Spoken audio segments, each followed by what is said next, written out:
네, 어떻게 저녁들 드시고 오셨어요? 못 드시고 오셨죠? 또 퇴근하고 막 오시느라고. 제가 이제 저희 교회 부임하니까 또 우리 조동희 권사님이 또 저를 이렇게 잘 반겨주셔서 이제 주일날 우리 이의원 장로님 이렇게 소개해 주시더라고요. 제 남편입니다라고 하시더라고요. 전 진짜 장로님이 남편인 줄 알았습니다.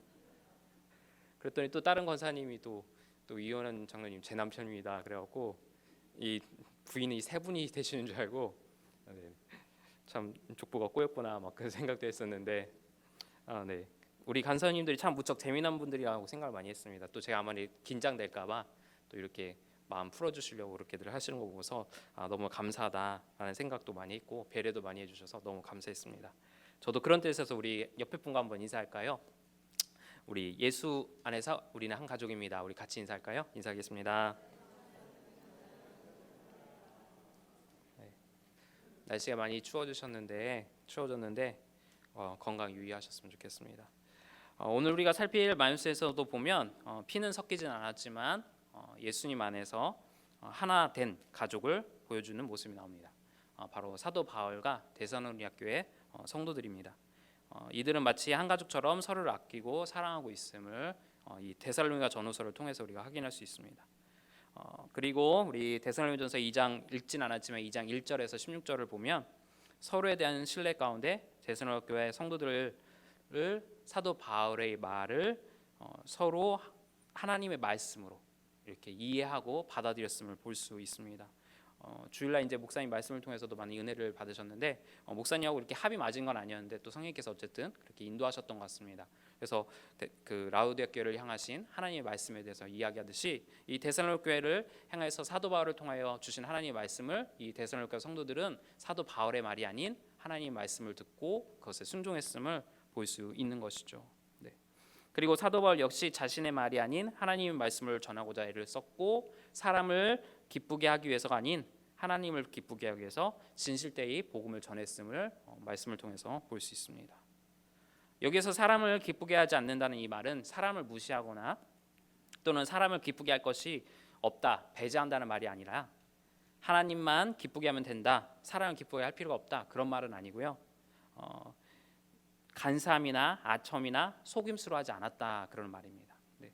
혹시 미생이라는 드라마 한번 보셨는지 모르겠어요. 몇 해 전에 했던 건 이 직장인들을 대상으로 이렇게 만들어진 드라마인데 거기서 보면 사람들이 어떻게 하죠? 상사에게 잘 보이려고 아첨을 하고 하죠. 네. 거짓으로 충성을 맹세하는 모습들을 볼 수 있습니다. 그런데 또 뒤에 가서 어떻게 하죠? 험담하고 이제 세상 말로 막 호박씨를 까죠. 그랬다 또 상사가 오면 막 진짜 목숨도 내놓을 것처럼 간이고 쓸고 다 내올 것처럼 그렇게 행동하는 등장 인물들을 보게 됩니다. 네. 그러나 데살로니가 교회와 그 사도 바울은 그렇게 하지 않았다는 겁니다. 네. 하나님의 말씀을 지키기 위해 환난 가운데서도 하나님과 서로에게 충성을 다했다고 설명하고 있습니다. 데살로니가 교회는 이제 막 세워진 교회이기에 사도 바울은 매우 많은 애착을 갖고 있었습니다. 그런데 이제 상황이 너무 녹록치 않아서 방문할 수가 없었죠. 그래서 그의 영적인 아들 디모데를 이 데살로니가 교회에 보내서 교회의 상황들을 좀 살피고 돌보게 부탁을 합니다. 그래서 디모데를 통해 들은 교회의 상황은 환난 가운데서도 이 데살로니가 성도들이 믿음과 사랑을 지키고 있다는 사실을 듣게 됐습니다. 네. 이것은 사도 바울에게 큰 위로와 기쁨이 되었죠. 그럼에도 교회는 늘 어떻게 하죠? 어려움을 겪게 되고 여러 가지 유혹에 늘 빠져 있음을 볼 수 있습니다. 그래서 우리 신앙이라는 것은 죽을 때까지 평생에 걸쳐서 이런 복음의 행위에 대해서 다시 점검하고 늘 생각해 봐야 되는 것이죠. 주일 목사님 말씀을 통해서도 이야기했든지 우리가 늘 차가운지 뜨겁지 했던 그 책망의 말씀이 또는 특세를 통한 일곱 교회에 대해서 해주셨던 말씀이 바로 우리 현대의 우리 교회들에게도 당연히 필요한 말씀이 되는 겁니다. 그것을 사도 바울은 알고 있었던 것이죠.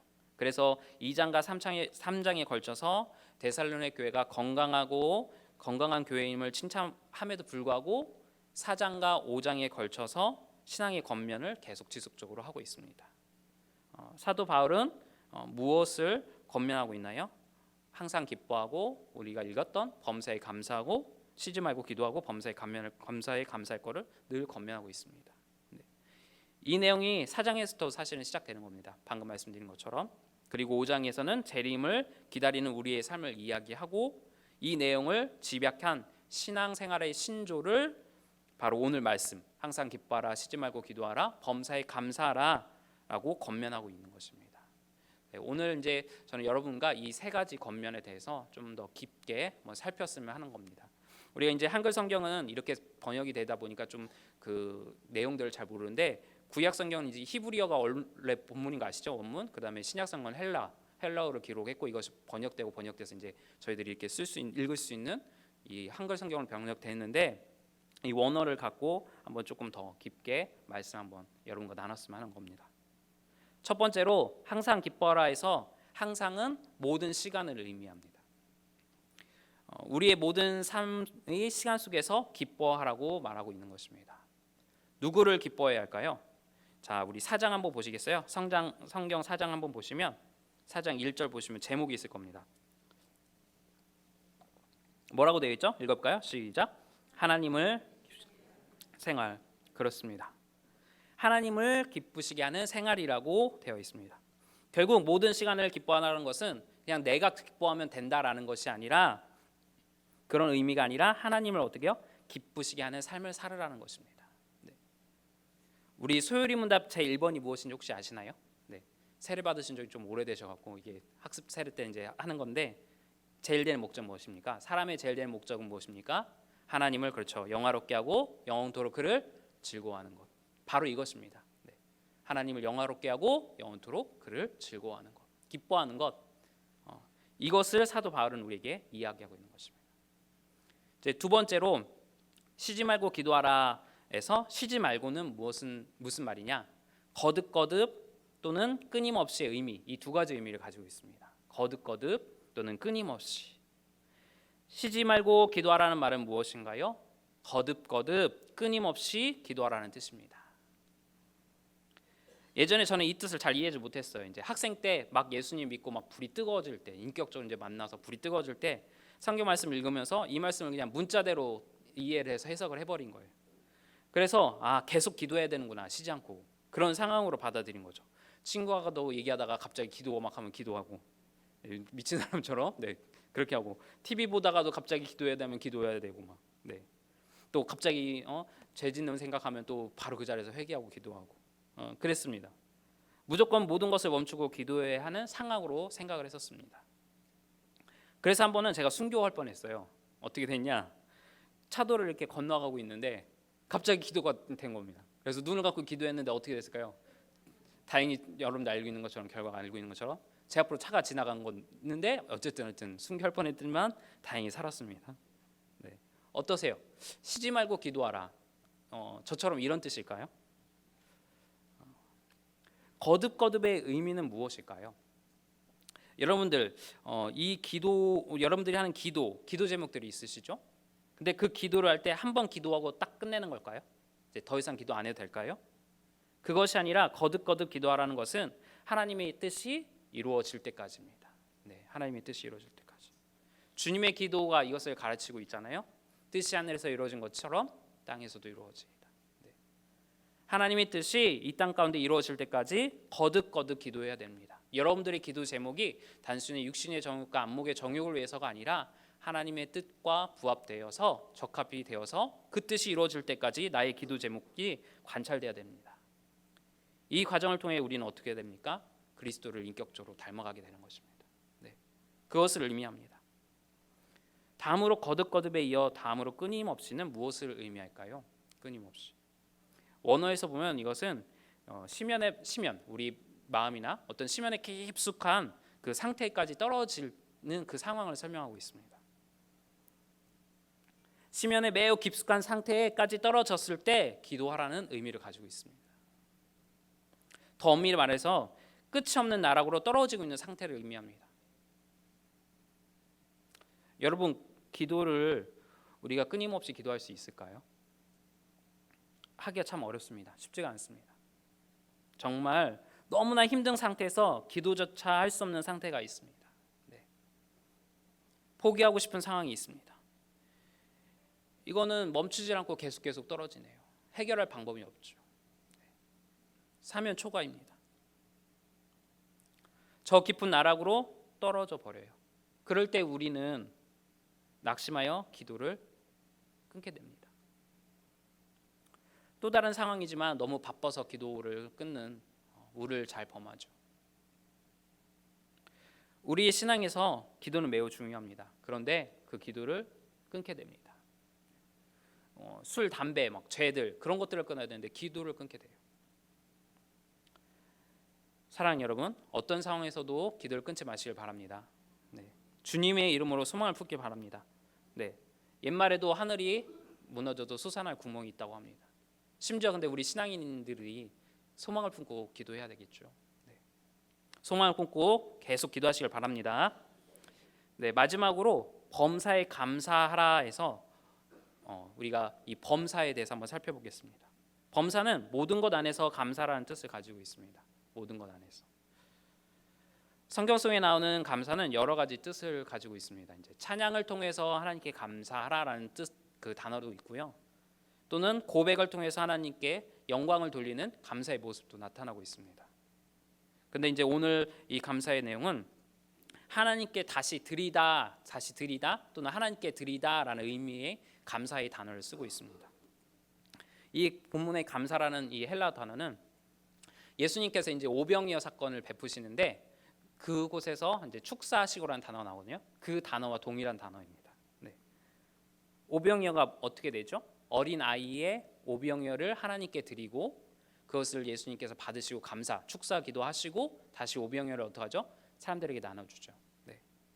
오병이어를 하나님께 드리고 감사 기도를 하시고 다시 하나님께서 그 오병이어를 우리들에게 나눠주시는 장면. 네. 바로 이 장면이 이 감사라는 뜻입니다. 나중에 이 오병이어에 대한 설교를 또 할 기회가 있으면 더 자세히 설명드릴 텐데 이 단어가 나중에는 축도라는 단어로 바뀝니다. 축도. 그럼 이게 무엇일까요? 결국 예배 시간을 여러분들이 하나님께 드리고 축도를 통하여 예배 시간에 받은 은혜, 말씀을 갖고 세상으로 향해서 어떻게 해요? 다시 나가서 오병이어를 제자들이 나눠주듯이 나눠주는 것입니다. 네. 이런 행동이 바로 하나님께 다시 드리는 감사의 의미를 갖고 있습니다. 네. 다음으로 범사는 무엇인가요? 모든 것 안에서 감사라는 뜻을 가지고 있습니다. 구체적으로 무엇일까요? 솔로몬이 전도서를 통해서 저희들에게 이제 주는 교훈이 있죠. 일의 결국을 말하는데 해 아래서 새 것은 없다. 네. 이 말은 무엇이죠? 해 아래서 새 것이 없다는 말은 이미 과거에 있었다는 것이죠. 과거에. 그런데 보세요. 과거에 있었다는 말의 의미는 무엇입니까? 누군가 경험하고 누군가 분명히 내가 지금 말하려는 것들을 말했고 내가 경험하려고 했던 걸 경험했더라. 그 이야기죠. 우리 지금 2019년도를 살고 있는데 1000년 전인 1019년도 고려 때더라고요. 그때가 그 고려 사람들도 우리들이 갖고 있었던 고민과 우리가 갖고 있었던 그런 모든 제약들 동일하게 했다는 것입니다. 그리고 19년도 뭐 고조선 정도 되겠죠? 그 사람들 역시도 그런 삶을 살았다는 거죠. 그리고 그 위는 결국 누구까지 갈까요? 하나님까지 가는 겁니다. 이것이 이제 누가복음 족보 3장에 나오는 족보 이야기입니다. 따라서 해 아래에서 일어나는 모든 것은 결국 누구로부터 왔습니까? 하나님께로부터 왔다. 그 이야기를 하는 것입니다. 그렇다고 한다면 우리는 이렇게 말할 수 있죠. 해 아래에서 일어나는 모든 일들에 대해서 감사해라. 그 해 아래에서 일어나는 모든 일들이 하나님께로부터 왔다. 우리의 희노애락에 대해서 모든 것을 우리의 기쁨, 우리의 분노, 우리의 슬픔, 우리의 즐거움에 대해서 누구에게? 하나님께 감사하라. 그 이야기입니다. 네. 이것이 쉽지 않아요. 기쁘고 즐거울 때는 어떻게 합니까? 이 기쁘고 즐거운 일이 나로 인해서 생긴 줄 알고 교만한 마음에 하나님께 감사를 안 합니다. 분노와 슬픔에 대해서는 어떻게 하죠? 하나님께 감사하기보다는 원망이 먼저 우리는 일어나잖아요. 네. 불평불만이 먼저 일어나잖아요. 억울한 일 당함에 감사가 쉽지 않습니다. 그런데 이것을 어떻게 하래요? 감사하라. 네. 명령을 하고 있는 겁니다. 네. 주일날 목사님 말씀하신 것처럼 명령, 행동을 먼저 하라는 거죠. 이성적으로는 이해가 안 되지만 모든 것은 하나님의 섭리와 계획 가운데 있음을 믿고 감사하라는 것입니다. 물론 하나님께서 우리를 힘들게 하시는 것을 좋아하시는 분 아니세요. 그래서 계속 고통만 주시는 분은 분명히 아니세요. 크신 계획 가운데서 나를 향하신 뜻이 분명히 계십니다. 네. 우리가 그것을 확신해야 됩니다. 여러분 혹시 2017년도에 있었던 그 KBS에서 방영됐던 다큐인데 혹시 기억하실지 모르겠습니다. 얼마 전에 이제 영화로도 방영됐는데 오늘 설교의 부제일 수도 있을 것 같아요. 교회 오빠, 네, 감사, 그런 것인데 이관희 오은주 집사의 이야기입니다. 네, 그림이 나오죠. 이분들의 이야기가 어쩌면 오늘 말씀을 잘 표현해주고 있어 함께 이 말씀을 한번 나누려고 합니다. 이관희 집사는 이제 LG에 다니는 평범한 교회 오빠였습니다. 그런 교회 오빠를 오은주 집사는 이제 만나서 결혼하고 3년째 될 때 아이를 임신해서 이제 태어나게 되는데 그 아이가 이제 소윤입니다. 저희 딸 이름과 똑같은데 그 소윤을 출산하고 또 얼마 되지 않아서 이관희 집사가 대장암 4기 판정을 받습니다. 네. 대장암뿐만 아니라 이제 다 전이가 돼 버렸어요. 더 이상 어떻게 손 쓸 방법이 없습니다. 그 오은주 집사는 지금 그 산후조리도 제대로 못한 상태인데 이 남편을 지금 투병 생활을 하는데 이렇게 도와줘야 되는 상황이 생겼습니다. 그리고 이관희 집사가 이제 암을 어떻게 해서든 이제 치료하려고 항암 치료에 이제 들어가서 12차까지 가는데 또 그 과정에서 어머니가 힘든 가운데 결국은 또 돌아가시게 됩니다. 네. 그리고 이제 겨우 이 항암 치료를 마칠 즈음에 오은주 집사가 이제 계속 허리가 아팠거든요. 그럼 당장 병원에 갔었으면 좋았는데 남편이 그냥 아프니까 병간호하느라고 제대로 자기 몸을 못 돌봤던 거죠. 그래서 너무 아파서 이 또 수윤이가 그때 또 아파서 병원에 갔을 때 겸사다행히 어쨌든 한번 검사를 받았습니다. 그런데 림프암 4기 판정을 받게 됩니다. 혈액암이죠. 남편 이관희 집사 암으로 다 저기 하고 이관희 집사의 어머니가 돌아가시고 치료 이제 그 항암 치료 끝날 정도에 오은주 집사는 혈액암 4기를 받게 됩니다. 이관희 집사는 너무나 절망적이었습니다. 그래서 이렇게 기도합니다. 하나님, 저희 가정 다 죽게 생겼습니다. 주님 살려주세요. 제가 다 잘못했습니다. 저의 죄를 용서해 주세요. 저희 가정의 긍휼을 여겨주세요. 밀려오는 고난들 그가 할 수 있는 유일한 것은 깊은 탄식과 주님께 매달리는 기도뿐이었습니다. 그 당시 얼마나 힘들었는지 그의 묵상 수첩에 이렇게 적혀 있었습니다. 밀려오는 쓰나미 같은 불행 가운데 누가 좌절하지 않을 수 있을까? 평안함을 가질 수 있었을까? 벼랑 끝에 위태롭게 서 있는 나의 모습을 바라본다. 절망의 현실에 두려움이 없는 것인지, 너무 많은 고난에 무뎌진 것인지, 자포자기의 상태인지 이렇게 적었습니다. 그리고 나서 그가 다음 같은 결론을 내립니다. 내가 내린 결론은 하나님의 사랑이다. 세상 사람들 눈에는 이상할지 모르지만 벼랑 끝에 서 있는 나를 두 팔 벌려 안고 있는 하나님의 사랑, 하나님의 신실하심을 바라보니 두려움이 아닌 오직 하나님만이 주시는 참된 평안과 위로를 볼 수 있었다. 내가 바라볼 것은 절망의 현실이 아니라 위기의 순간 우리의 손을 잡아주시고 힘을 내라고 격려하시는 하나님의 사랑과 그 은혜이다. 주님만 바라보고 한 걸음 한 걸음 나아가보자. 그렇게 고백을 했습니다. 그리고 하나님은 그의 그런 고백 가운데 일하시기 시작했습니다. 우리들이 잘나서 우리가 좀 빛을 발해서 다니엘처럼 뭐 총리가 돼서 복음을 증거하는 역할을 할 수도 있겠지만 하나님은 고통 가운데 있는 이강인 집사를 통해서도 역사하기 시작하셨습니다. KBS에서 PD에게 믿지 않는 불신자인데 그 PD에게서 연락이 왔습니다. 집사님의 이야기를 다큐로 만들고 싶다는 것이었죠. 그래서 2017년도에 걸쳐서 2번 TV를 통해 방영되었습니다. 그리고 집사님의 이야기는 많은 이들에게 막 전해졌고 그들을 변화시켰습니다. 고통 가운데 있는 많은 한우들로부터 많은 위로를 받았다고 또 연락도 왔었습니다. 특별히 그의 친구에게서 연락이 왔습니다. 그의 친구는 이간희 집사한테 이렇게 이야기합니다. 나 이제 예수님 믿어보려고. 내가 믿는 그 하나님 나도 한번 믿어볼게. 내가 믿는 그 예수님이란 분 좋으신 분 맞지? 네.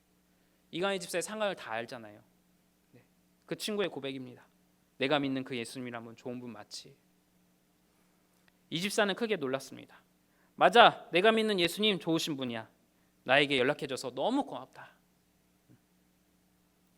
집사님은 평생 소원 중에 하나가 내 삶을 통해서 한 영혼이라도 돌아오면 좋겠다 생각했었습니다.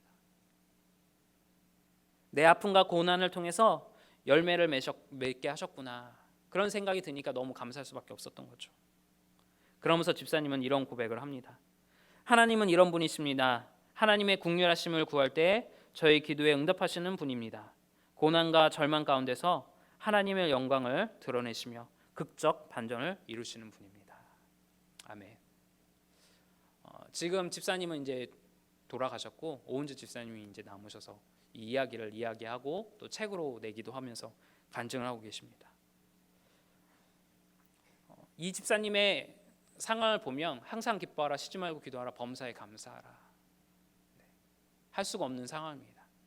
네.